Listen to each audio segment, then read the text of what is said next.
Her ex-husband tried to humiliate her at the reunion. Then her millionaire husband arrived. 200 people watched a woman in a thrift store dress get torn apart by the man who once pawned her dead mother's ring. He pulled up her Facebook photos. He announced her tax lien to the room. He moved her seat to the back table near the service entrance, and nobody said a word. What he didn't know is that his company holds a $4.7 million contract with a firm owned by the man who married her next. A man who was already on a plane because he heard something wrong in her voice. She drove 2 hours to prove she wasn't afraid of her past. She's about to find out her past was afraid of her. Before we begin, tell me in the comments, have you ever walked into a room where someone wanted you to feel small? Stay with me on this one. The needle went in, and Grace pulled the thread slowly, the way she did everything, steady, deliberate, without wasted motion. The dress was draped over her lap, a deep burgundy shift she'd found 2 Saturdays ago in the back corner of a Goodwill on Morse Road, sandwiched between a sequined blazer and someone's abandoned bridesmaid gown. $40. She'd held it up in the fluorescent light of that cramped aisle and seen not what it was, but what it could be. That was a skill she'd been practicing her whole life. Now, 2 hours before she was supposed to leave, she sat on the edge of her bed and made it designer, or close enough. She snipped a seam here, took it in there, added a small tuck at the waist that changed everything. From 5 feet away, no one would know, and 5 feet away was usually close enough. "Mom, stop, you look incredible." Abina was standing in the doorway with a wide-toothed comb and an expression that brooked no argument. At 17, she'd inherited Grace's cheekbones and Derek's height, a fact Grace had long since made peace with, and she had her father's gift for command without the cruelty. She crossed the room, settled behind Grace on the bed, and began working through her mother's hair with the kind of focused tenderness Grace had given her 1,000 times during childhood fevers and bad dreams. "I almost didn't RSVP," Grace said. "I know, but you did." "I'm not sure that was the right call." "It was." Abina sectioned off a twist and kept working. "You always say that place is half your story. You can't let your story have a gap in it." Grace looked at herself in the vanity mirror. The woman looking back was 42, with laugh lines she'd earned and a tiredness she'd never quite been able to shake from her eyes. She didn't look like someone who'd made it. She looked like someone who'd endured. She hoped those were the same thing. Her phone buzzed on the nightstand. A text from Marcus. "Landed at Heathrow. Meeting ran long. Might not make it back tonight. Go have fun. You deserve it." She smiled the way she always did when she read his words, quietly, like something warming at the center of her chest. She picked up the phone and called him. He answered on the second ring. "You look beautiful." "You can't see me." "Doesn't matter. Tell me how the dress turned out." She described it, and he listened, and for a few minutes they were just 2 people on either side of the ocean talking about a $40 dress. Then she said she was nervous, and something in her voice changed when she said it. A tightness she couldn't quite smooth over. She heard it herself and quickly changed the subject, asking about his hotel, his flight home, whether he'd eaten. Marcus didn't push. He just said, "Call me when you're leaving, okay?" She said she would. She hung up. Abina fastened the last twist and set down the comb. "He'd want to be there. He has meetings." "Mom." "He has meetings," Grace repeated firmly, and that was the end of it. She drove the 2 hours to Cleveland alone, following the highway through the flat Ohio dark, the same road she'd taken 100 times in the years before Marcus, before the hospital donation, before any of it. Back when she'd driven this stretch with Abina sleeping in the back seat and every mile feeling like it cost her something she didn't have. The Marriott Grand Ballroom glittered. That was the only word for it. She stepped inside and felt immediately the gap between herself and the room, the designer bags, the easy laughter of people who'd never counted anything, the particular confidence of those for whom life had compounded in the right direction. She smoothed the front of her dress, She was wearing a thrift store miracle held together by her own 2 hands, and she'd walked through harder doors than this one. Then she saw him. Derek Lawson stood at the center of the room with a drink in his hand and a laugh that carried across 60 feet of ballroom noise.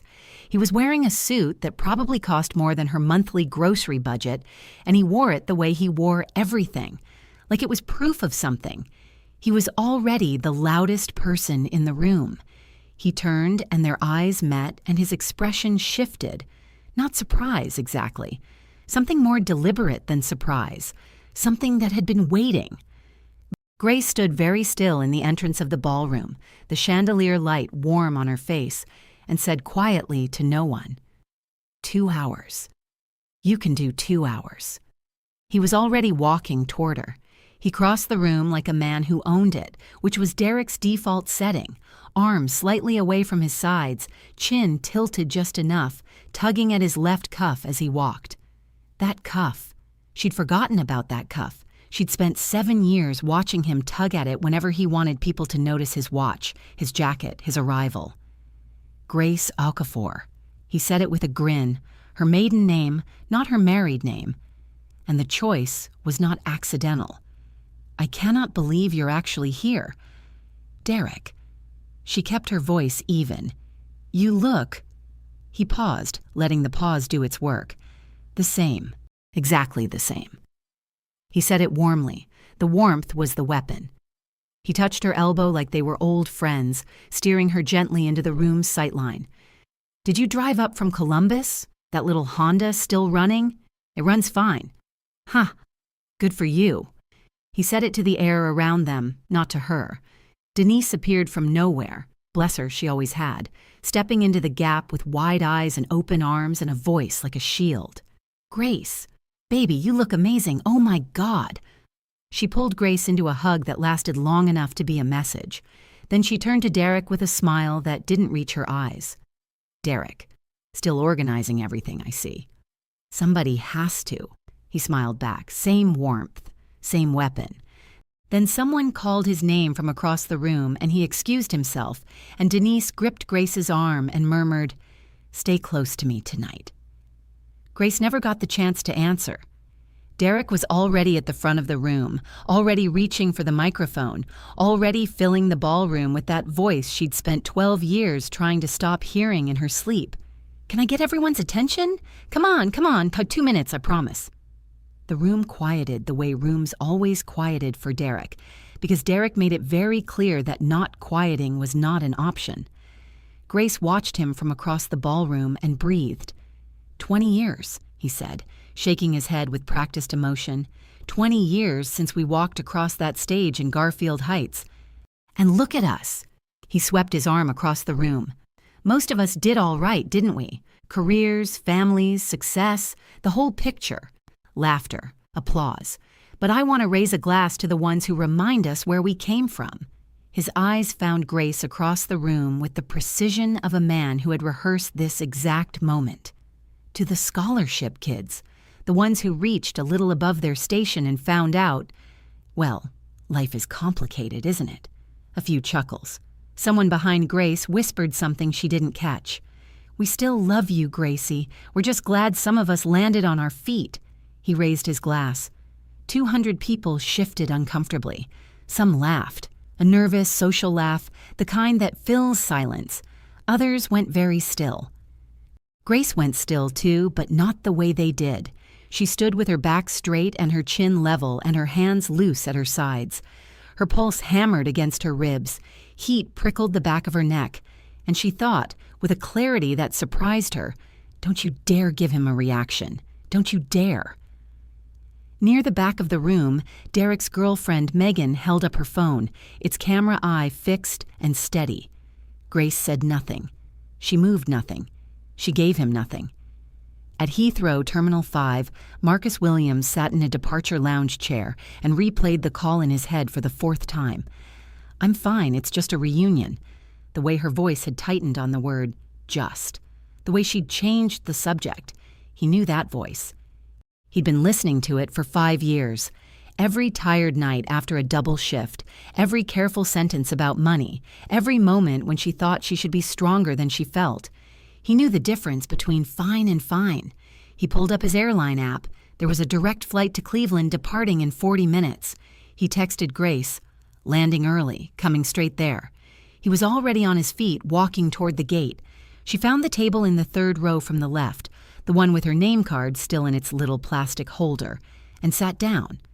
The seat across from her was empty. The one to her left held a woman she barely recognized from AP Chemistry, who immediately said, "That was really something what Derek said," and then looked away. Grace folded her hands on the table and breathed. Denise was beside her in 30 seconds, slipping into the empty seat and pressing her knee against Grace's knee under the table. The old language of their friendship, the shorthand they'd developed in high school hallways.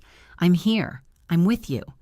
"Say the word," Denise said quietly, "and I will walk up to that man and—" "Don't. Grace, please." Grace looked at her. "I didn't come here for a fight. I came here to prove to myself that he doesn't own my memories of this place." Denise pressed her lips together. It cost her visibly, not saying what she wanted to say, but she nodded. Across the room, Derek held court at the front table, buying rounds, clapping backs, laughing a laugh that was mostly volume. He never once looked uncomfortable. That was the thing about Derek. The cruelty never cost him anything. It just rolled off him, light as charm, while the people he aimed it at carried the weight home.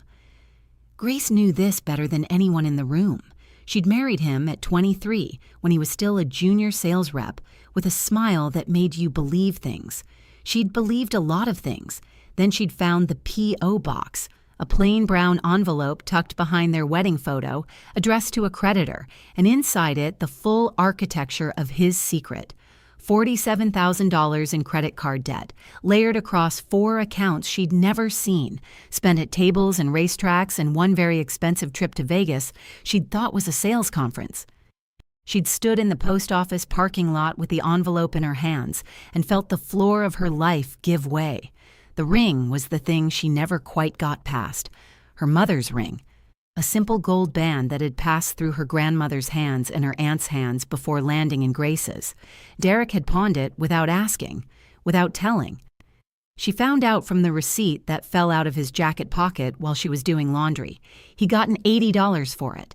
She left him 3 weeks later, with a Bina on her hip and 1 suitcase and exactly $311 in her own account. The years after were something she rarely let herself revisit. Double shifts at Columbus Children's, sometimes back-to-back, sometimes with 4 hours of sleep between them. The food bank 3 blocks from her apartment, where she'd go early enough that none of Abina's schoolmates' parents would see her. The 2 months she'd been a quarter's rent behind, and lain awake calculating which bill she could float the longest. The rice and beans nights when she sang to Abina to make it feel like something other than what it was.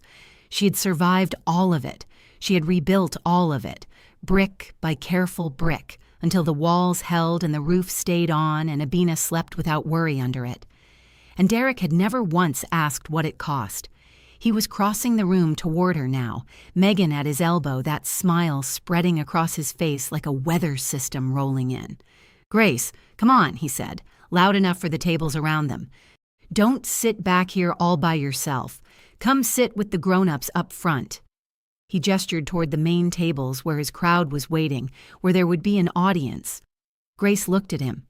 She thought about the $80 he'd gotten for her mother's ring. "I'm fine here," she said. Derek tilted his head, amused, patient. The performance of a man who had all night and knew it. "Well," he said, "suit yourself." He turned, said something to Megan that made her laugh, and walked back toward the lights and the laughter and the room that was his. Grace watched him go. She didn't know it yet, but somewhere over the Atlantic Ocean, a man in a wrinkled Tom Ford suit was watching the coastline disappear below him, and thinking about nothing except the sound of her voice. He didn't steer her toward the front table by force. Derek never needed force. He used friendliness, which was worse. one hand on her elbow, casual as anything, guiding her through the crowd with the practiced ease of a man who organized events for a living. Come on, come on. I've got a better seat for you up here. Don't waste yourself in the back. Grace let herself be moved because making a scene was what he wanted. She sat at the edge of the front cluster and watched him pivot away. And then the papers came out. He'd printed them. That was the part Grace couldn't stop thinking about later. That he'd gone to a printer, assembled sheets, put them in a folder. This had been planned the way you plan a presentation. Derek moved table to table with a small stack of printouts, screenshots of her Facebook profile, pulled and printed ahead of time, her garden out back, the little raised bed she and Abina had built last spring, her Honda in the driveway, a photo from the summer, her arm around Abina at a free outdoor concert in Goodwill Park, the two of them squinting against the sun and laughing at something just out of frame. He narrated each one like a docent at a museum. She's really living that simple life, isn't she? Garden, used car. Honestly, it's sweet. And the people around him laughed the way people laugh when someone more powerful than them tells a joke. Not because it's funny, but because silence feels dangerous. From across the room, Grace watched each laugh like it was a door closing. Megan walked behind Derek with her phone raised at filming angle, posting to Instagram in real time. The captions were visible on her screen as she typed them, letters quick and practiced, high school reunion realness. Then a new one. Some people peeked at the prom and never came back, LOL. At a table to the left of the main cluster, Denise noticed. She pulled out her own phone without saying a word, opened her camera roll, and started screenshotting every story as it appeared. One after another, quiet as anything, her thumb moving fast, saving it all. Then the lights dimmed and the projector came on. Derek had prepared a most changed superlative slideshow, framed as entertainment, the kind of thing that seemed harmless until it wasn't. Most of the slides got easy laughs, a bad haircut, a guy who'd clearly found the gym. Then Grace's slide appeared. On the left, her senior yearbook photo. She'd been 22 years of compound happiness in that picture, radiant, chin lifted, wearing a borrowed blazer for picture day. On the right, an unflattering candid pulled from Facebook. Caught mid-sentence, eyes half closed, looking tired in the way she actually was that day after a double shift. The room went quiet. Not the good kind of quiet. Some people laughed. A few. Others looked at the floor. Honestly, Megan said, loud enough for the tables around her to hear, it's kind of sad. She should have just stayed home. Grace's fingers found the edge of the table. She pressed them there, steady. She did not cry. She did not stand. She waited for the slide to change, and when it did, she breathed. Across the room, Denise set her phone face down, stood up, and walked toward the bar where Derek was pouring himself a fresh drink and accepting congratulations. He was about to find out that you can't outmaneuver everyone. Denise didn't raise her voice. She'd learned long ago that the best confrontations don't require volume. She stepped up beside Derek at the bar, waited until his conversation partner drifted away, and said simply and clearly, "That's enough. You've made your point. Leave her alone." Derek turned and looked at her the way he looked at most things, as a calculation. Denise Washington, HR coordinator, loyal to Grace, too emotional to be dangerous, easy enough to neutralize. He smiled. "Denise, you look amazing tonight." Derek, "I'm just doing my job as organizer, keeping things fun. People are having a great time." "People are uncomfortable and you know it." He tilted his head like she'd said something curious. "You know what? I've been so disorganized with the seating for dinner. I actually need your help. I was going to move you up to the planning committee table up front. Real organizing work, not just cheerleading." He was already writing a note on the seating chart he'd materialized from somewhere, clicking his pen. "I'd really value your input, Denise. You've always had great instincts." Denise knew exactly what he was doing. She knew it in the way you know a trap even while your foot is coming down. And she didn't fight it hard enough. Later, she would replay that moment the way you replay the one you can't take back. She took the seat at the planning committee table because walking away from it would have been a scene, and scenes were Derek's territory. She sat up front while Grace sat in the back. That was the truth of it, and she had to live with it. Grace found the new place card when she returned from the restroom. Her name, in its little plastic holder, had been moved to a table in the back corner of the ballroom, the one near the service entrance, where the wait staff moved in and out with trays, and the carpet changed from pattern to plain. The couples seated there were already looking at her with the particular sympathy of people who don't want to be adjacent to someone else's embarrassment. She understood instantly. She didn't stand there looking confused. She didn't search the room for her old seat or ask anyone what happened. She picked up the card herself, walked to the back table, set it down, and sat. She chose it, on her own terms. That was the small thing she could still control, and she took it. Across the ballroom, in a pocket of privacy near the coat check, Derek leaned down and said to Megan, "She thinks she can walk out and make me look like nothing.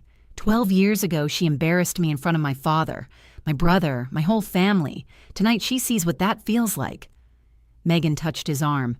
"Good," she said, and she meant it, the way only someone who's never actually been humiliated can mean it. Derek straightened his cuffs and went back to the room. Grace sat at the back table and ate nothing and talked to no one and checked her phone once. Marcus's text from hours ago was still the last message. Landing early, coming straight there, no follow-up. She didn't know where he was. He was probably still in the air, or maybe he'd gone to the hotel, or maybe his plans had changed again and the text had been optimistic. She put the phone away. She stared at her hands, steady now, steadier than they had any right to be, and waited for the evening to end. It wasn't over. She didn't know that yet either. Dinner was served. The couple beside her, a man named Todd and his wife whose name Grace never caught, made 11 minutes of small talk about the drive up from Akron, the traffic on the 77, whether the chicken was dry. Then they found a reason to move to another table and didn't come back. Grace ate 4 bites of the chicken, drank her water, kept her eyes on the middle distance, and reminded herself that she had survived things that would have folded other people in half. She had survived 7 years of Derek and 12 years of the aftermath. She could survive another 20 minutes. Then Derek took the microphone again.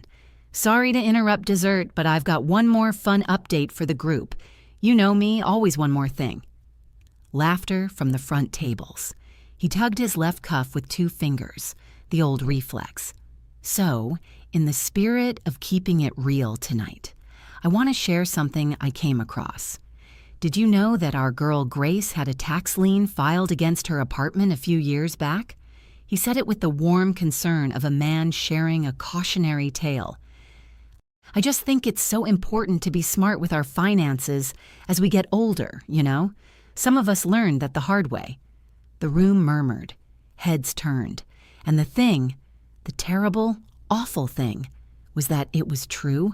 She had fallen behind on the property taxes for 2 quarters. Quarter 3 and quarter 4 of the year Abina was 8, when the hospital had cut overtime hours, and Grace had been choosing between the electric bill and the rent and the quarterly tax notice that kept arriving in envelopes she put at the bottom of the pile because she couldn't look at them yet. She'd caught up. Every dollar eventually paid. The lien had been released, but the record existed, and Derek had found it somehow, and now 200 people knew the worst quarter of her life. The armor cracked, not broke, cracked. There was a difference, and Grace had learned to know it. She felt the heat rise in her face. She felt her jaw tighten.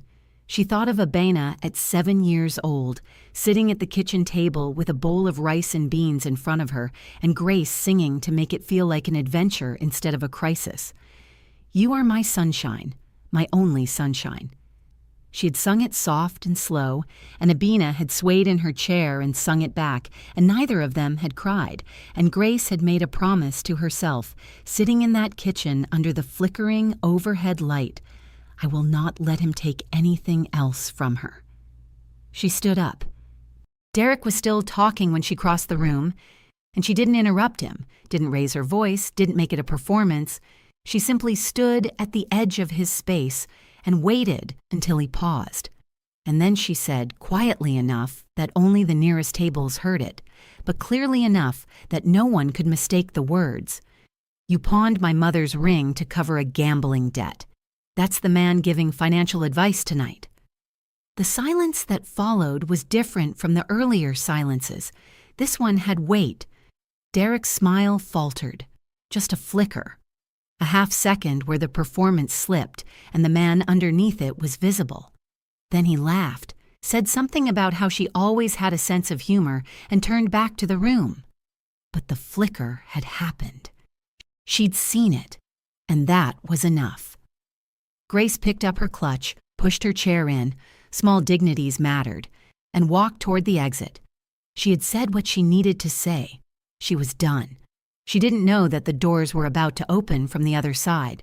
She was 3 steps from the exit. That was all. 3 steps, and she would have been in the hallway, and then the elevator, and then the parking garage, and then the long, dark highway back to Columbus, back to her life, back to the only place in the world where she knew exactly who she was. 3 steps. The doors opened from the other side. Marcus walked in wearing the charcoal Tom Ford suit he'd had on for 19 hours, wrinkled from the transatlantic flight in a way he clearly hadn't noticed or didn't care about, his overnight bag already handed off somewhere behind him.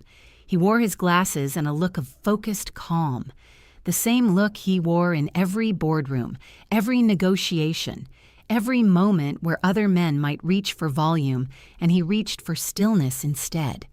He saw her face. He stopped, and in the way of a man who had spent 5 years learning the specific geography of his wife's expressions, he understood immediately. Not the details, he didn't know those yet, but the shape of it, the particular set of her jaw, the careful blankness she wore when she was holding something heavy and refused to put it down in public. He crossed the distance between them and caught her hands in both of his. "What happened?" he said quietly. "I just want to go." Her voice was steady.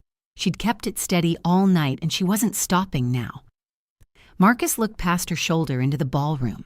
He read it the way he read any room, quickly, completely. The slideshow still cycling on the projector screen, Derek at the front table, drink in hand, laughing with his jacket button undone. The untouched dinner plate at the back table near the service entrance. Grace's place card still in its little plastic holder. He understood more than she'd told him.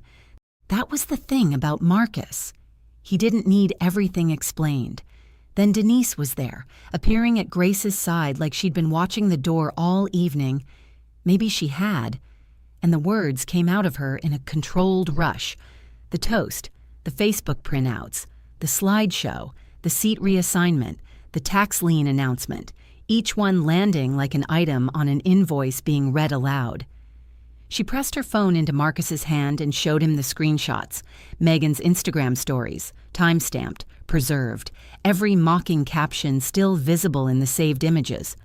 Marcus looked at the phone. He looked at each one. His jaw tightened. That was all.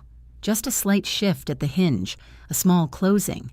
He handed the phone back to Denise and was quiet for a moment. Then he looked at Grace. "Do you want to leave?" he said. "Or do you want them to know who you are?" Grace looked at him. Then she looked back at the ballroom, at the 200 people who had watched a man dismantle her for 3 hours and said nothing, at the front table where Derek was still laughing, at the back table where her dinner sat cold and uneaten. "I want them to know who I am," she said. Marcus took her hand. They walked back through the doors together, heads turned the moment they entered. It wasn't anything Marcus did. He didn't raise his voice or gesture or announce himself. He simply walked into a room the way a man walks into a room when he has never once needed to ask for its attention, and the room gave it anyway. People noticed the suit first, then the posture, then the way Grace was walking beside him, not behind him, not in his shadow, but alongside him, her chin level, something different in her face than had been there an hour ago. Derek noticed from across the ballroom. He set his drink down and crossed toward them with the loose confidence of a man who still thought he was running this evening. "Well, look at this." He spread his hands wide. "So this is the new guy." He grinned at the tables nearest him, drawing witnesses the way he always did. "Hope you're ready for a project, buddy." Marcus did not take his outstretched hand.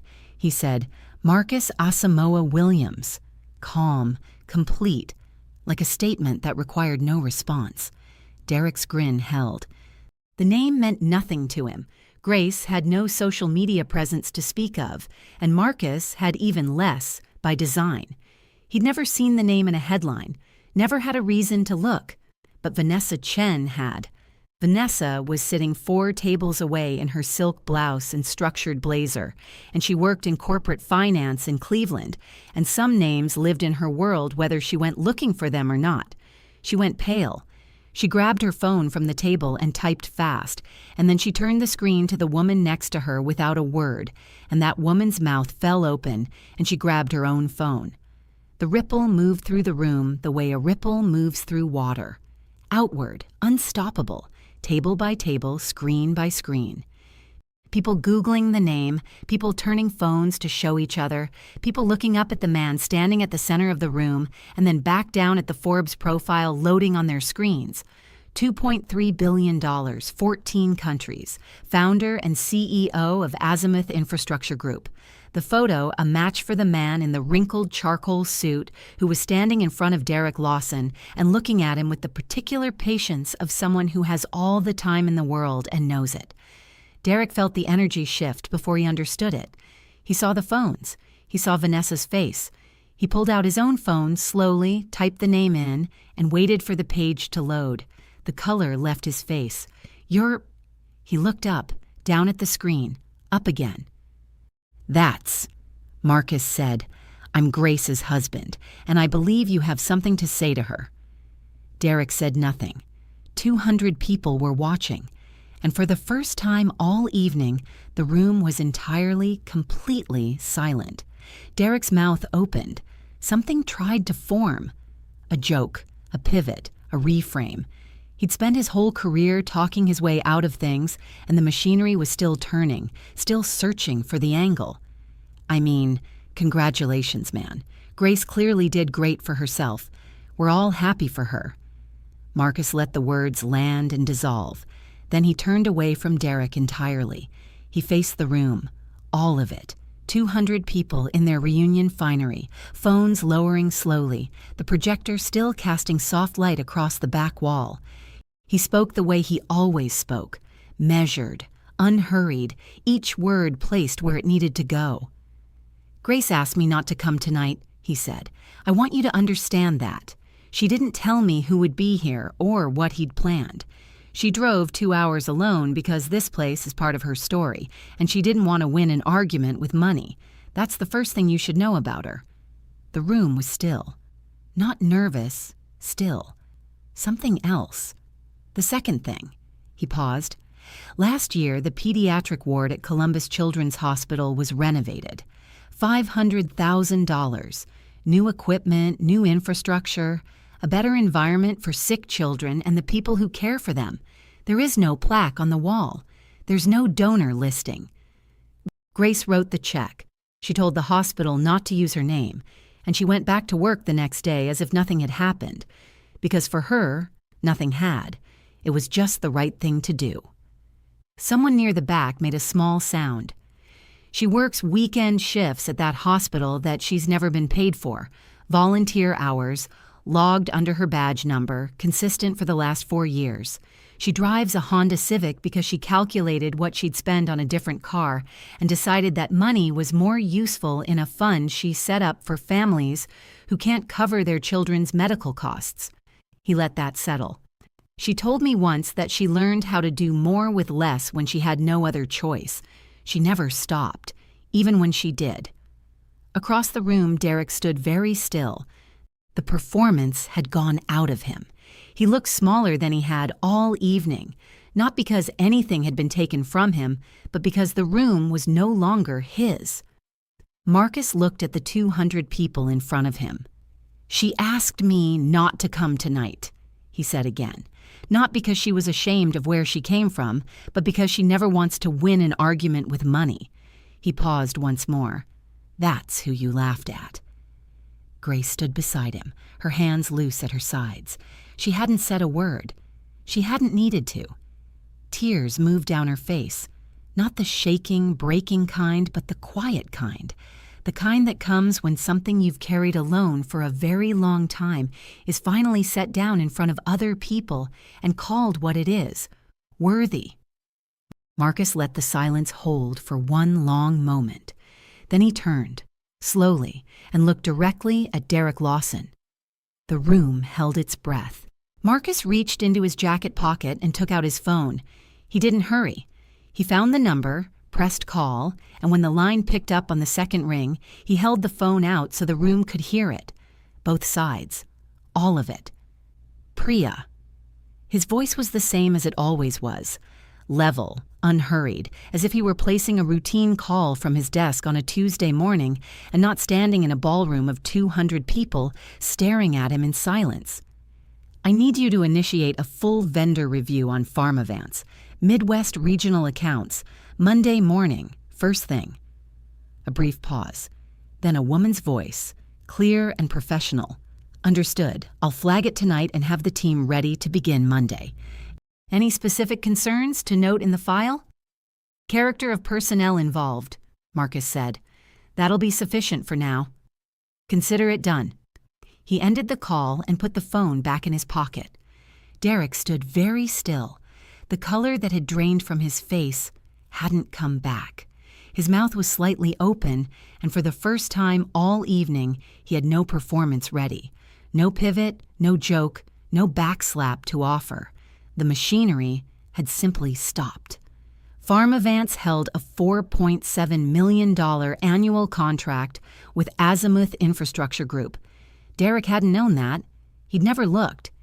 He'd looked at Grace's Facebook page and her Honda Civic and a tax lien from years ago, and he'd decided he knew everything he needed to know. And he'd never once considered that the woman he'd spent 12 years dismissing had built a life that connected, in ways he couldn't see, to the largest contract his company held. That was always Derek's mistake. He only ever looked at what was visible. Marcus turned slightly and held out his hand. Denise stepped forward without being asked and placed her phone in it. Marcus held it up, the screen bright, the screenshots lined up in order, time-stamped, Megan's caption still sharp and readable above each clip. "My legal team will be reviewing this material," Marcus said, looking at Derek, then at Megan. "Recorded harassment, defamation. Ohio law has specific provisions for both." He kept his voice even, as if reading from a document. "You'll be hearing from them." Megan's face went white. Her hand went to her own phone, and her thumb was already moving, deleting, tapping, deleting faster. Her eyes were wide, and her breathing was shallow, and she didn't seem to understand yet, or maybe she was beginning to understand, that Denise had taken those screenshots hours ago, and every post she deleted now was already preserved in someone else's camera roll. Derek found his voice. "Marcus, look, it was just reunion fun, man. Nobody meant anything by it. It was just jokes." Marcus looked at him for a long moment. "You used a public stage," he said, "to tear down the most generous woman in this room." He held Derek's gaze without anger, without heat, just the flat, clear weight of a fact being stated. "You don't get to call that fun." He handed Denise's phone back to her. He didn't look at Derek again. He turned to Grace, and the expression on his face was the same one he'd worn the first night they'd ever spoken, in a hospital corridor in Columbus, when she'd just spent 40 minutes with his terrified niece and hadn't known he was watching. Complete attention. The specific, quiet attention of a man who had always seen exactly what was in front of him. He offered her his hand. She took it. They didn't leave immediately. That was the thing, Grace decided, somewhere in the space between Marcus taking her hand and the two of them turning back toward the room. She wasn't ready to disappear. Not yet. Not like that. So they stayed, and the ballroom rearranged itself around a new center of gravity. Derek retreated. There was no other word for it. He moved to a corner near the coat check, and Megan moved with him, and they stood close together but not touching. and Megan's thumb was still working frantically across her screen, even though there was nothing left to delete. She just didn't know what to do with her hands without a task. The rest of the room came toward Grace, not all at once. First in ones and twos, cautiously, the way people approach something they feel guilty about. A woman Grace barely remembered from AP history said, "I'm sorry, I should have said something." She meant it. Grace could tell. She nodded and thanked her and meant that too. Others came with their own stories tucked inside their apologies. A year of unemployment they hadn't told anyone about. A divorce that happened quietly while their social media looked fine. A chapter they'd kept off the highlight reel. They offered these things to Grace like small gifts, like proof that she hadn't been the only one surviving something the room wasn't supposed to see. Vanessa Chen came last among the apologizers, standing very straight in her silk blouse, her arms crossed loosely in front of her. "I always admired you," she said, "in high school. I was just too afraid of his crowd to say so." She glanced toward the corner where Derek stood. "I should have said something tonight, too." "You Googled him," Grace said. Vanessa almost smiled. "I Googled him very fast." Denise found Grace next, pulling her into a hug that lasted long enough to contain everything they hadn't said to each other. The years of distance after the divorce, the rice and beans nights Denise hadn't been there for, the guilt she'd carried, and the friendship they were both still rebuilding. "You never needed him to walk in here," Denise said into her shoulder, "but I'm glad he did." Then a quiet voice from the edge of the cluster. "Miss Okafor." Grace turned. A small man with gray hair and a slight stoop stood a few feet away, wearing a navy blazer and an old leather-banded watch. Mr. Okonkwo. Her 11th grade English teacher, long retired now, attending as a guest the way former teachers sometimes did at these things, hovering at the edges of rooms that had moved on without them. He looked at her the way teachers look at students they never forgot. "I always knew," he said simply, "out of everyone in that class, I always knew it would be you who mattered." Grace's throat tightened. She didn't trust herself to say much. "Thank you, Mr. Okonkwo." He nodded once, satisfied, and stepped back into the crowd. Marcus appeared at her shoulder. She leaned into him slightly, just her shoulder against his arm, just that. And he stayed exactly where he was. "I didn't need them to know I married well," she said quietly, for him alone. "I needed them to know I survived." He pressed a kiss to her temple. "They know," he said. They left hand in hand, without spectacle, without announcement, just two people walking through a ballroom and out into the hallway and gone. The opposite of everything Derek had built his evening to be. Behind them, in the corner by the coat check, Derek stood alone. Megan had stepped away to the restroom and hadn't come back. He stood with his phone in his hand, the Forbes page still open on the screen, the photo of Marcus Asamoah Williams still glowing up at him in the low ballroom light. He stared at it for a long time. Derek wore his best suit to the office on Monday. That was the thing his colleagues would remember later. Not the termination itself, but the suit. $600. Charcoal pinstripe. Cuffs tugged just so as he walked through the glass doors of Pharmavance's Midwest regional office, like he owned the floor plan. He'd worn it because Monday was going to be the day he got ahead of things. He had a plan. He had talking points. He'd spent the weekend drafting them in his head, rehearsing the calm, confident version of himself that had gotten him this far. The email was already in his inbox when he sat down. Azimuth Infrastructure Group had initiated a formal vendor review of the Pharmavance account. His name had surfaced in connection. HR requested his presence at 10 o'clock. He was in that room by 9:59, still in the suit, still with the talking points, still performing the version of Derek Lawson who controlled rooms. The HR director was a woman named Sandra, who had been doing this job for 22 years and had stopped being impressed by suits a long time ago. She slid a printed document across the table before he'd finished his opening sentence. The investigation had moved quickly, because investigations always move quickly when someone has left a clean digital trail. Derek had used Pharmavance's vendor compliance database, a proprietary tool built exclusively for vetting business partners before contract negotiation, to run a search on Grace Okafor Williams, not a vendor, not a business partner, his ex-wife. He'd pulled her tax lien from the public record integration, exported the file, and used it at a high school reunion to humiliate her in front of 200 people. The policy language was not ambiguous. It never was. "You used company tools," Sandra said, "to publicly humiliate a private citizen. That's not a gray area, Mr. Lawson." Derek's talking points dissolved. He tried to speak twice and stopped both times.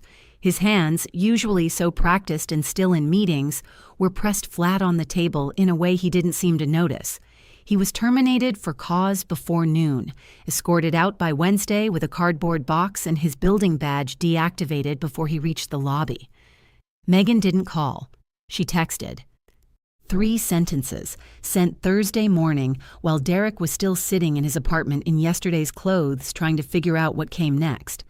The cease and desist from Marcus's legal team had arrived the day before. She'd seen the screenshots, her own posts, her own captions, preserved and attached to legal documentation with her name in the header. She was done. The message was brief and final, the way a transaction ends when the value runs out. Derek drove to the Pharmavance parking lot on Friday. He didn't know why. He parked in his old spot out of habit, then sat there with the engine off, staring up at the glass building he would never walk into again. This building he'd been so proud to tell people he worked in. This building that had been the proof of everything he'd rebuilt. He sat there for a long time. The suit was still pressed, the cuffs were still straight, and the building didn't look back. 2 weeks after the reunion, Grace sat at the kitchen table in Columbus with a cup of tea going cold in front of her and said, "I can't stop thinking about the women who don't have a Marcus." He looked up from his laptop. "When Derek left me," she said, "I had nothing, no savings, no legal help, no one who knew what a financial abuse case even looked like. I spent 3 years just surviving before I could think about anything else." She wrapped both hands around the mug. There are women in that right now, tonight, trying to figure out which bill they can let slide another week, hiding it from their kids. She paused. "I want to do something with that." Marcus closed the laptop. They talked for 2 hours. By the end of it, they had the shape of something real. The Grace Under Fire Foundation launched 6 weeks later, a $2 million fund built to do 3 things: provide emergency financial assistance to women rebuilding after financially abusive marriages, connect them with legal advocates who knew how to fight for what they were owed, and partner with hospitals, shelters, and family courts to find the women who would never ask for help on their own. That last piece was Grace's insistence, and she held firm on it. Not a website you had to find, not a form you had to fill out. People who went looking for women who needed help and brought the help to them. She had one other condition, that no recipient was ever made to feel like a charity case. She knew what it felt like to accept help with your chin down. She wasn't building that. She was building something you could walk into with your head up. Abina designed the website as a senior project, stayed up 3 nights getting it right, her hands moving over the keyboard with the same focused energy she brought to everything she made. She designed the logo, too. A small flame, clean and simple, the kind of thing that could fit on a pin or a letterhead or a lanyard. Small enough to be quiet, bright enough to be seen. Denise joined the advisory board without being asked twice. She drove down from Cleveland on a Saturday morning for the first planning meeting and sat across the table from Grace and said, "I should have been there during the bad years. I'm here now." Grace reached across and covered her hand, and that was all either of them needed to say. The launch event was small.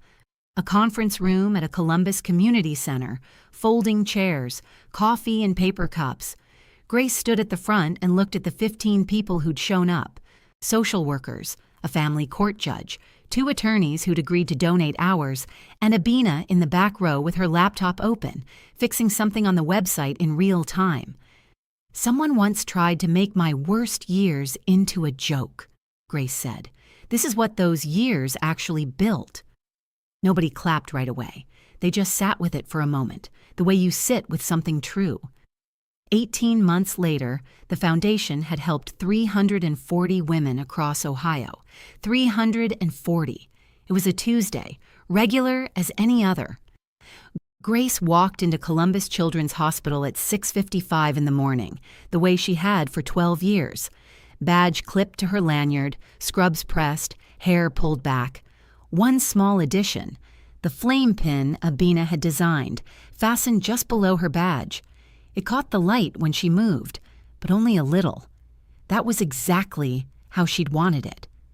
The pediatric ward had been renovated 14 months ago. New equipment, better lighting, walls painted in warm colors that were proven to calm frightened children. There was no plaque on the wall with Grace's name on it. There was just the ward, bright and functional and good, and the children in it, and the nurses who cared for them. Grace stopped at room 7. A little girl, 7 years old, was sitting up in bed with her arms crossed and her jaw set and her eyes fixed on the IV line taped to the inside of her elbow. She'd been refusing to let anyone touch it for 20 minutes. Her mother sat in the chair beside the bed, exhausted and quiet, having run out of the right words. Grace pulled a stool to the bedside and sat down at eye level. She didn't rush. She didn't reach for the IV. She just started humming. Low and soft, barely audible, the melody rising and falling, like something that had always been in the room and you'd only just noticed it. "You are my sunshine." The little girl's arms uncrossed slowly, the way a fist unclenches when the fear starts to loosen. Grace sang one verse, quiet as a secret, and by the time she finished, the little girl was watching her instead of the IV. Grace talked to her then, not about the needle, not about the medicine, just about ordinary things, the way you talk to someone you're trying to make feel safe. And when she finally, gently adjusted the IV line, the little girl held still. "There," Grace said. "You were so brave." "I know," the little girl said, with the perfect seriousness of a 7-year-old, and Grace smiled all the way down to her chest. At the nurse's station later, a new hire named Jordan, 3 weeks on the floor, still learning which attending preferred which chart format, nodded toward the hallway where Grace had just disappeared into the next room. "Who is she?" Jordan asked. "The woman with the pin?" The charge nurse glanced up. "That's Grace," she said, and went back to her screen. "She's a nurse here." Nothing more, nothing less. And in the ward that her generosity had quietly built, in the hospital where she had clocked 1,000 unpaid hours, in the city where she had once eaten beans and rice and sung her daughter to sleep and promised herself she would not be broken. Grace Okafor Williams went about her Tuesday.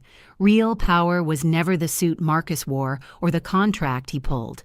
It was the woman in the thrift store dress who never lost her dignity and turned her worst years into a ladder for 340 other women to climb.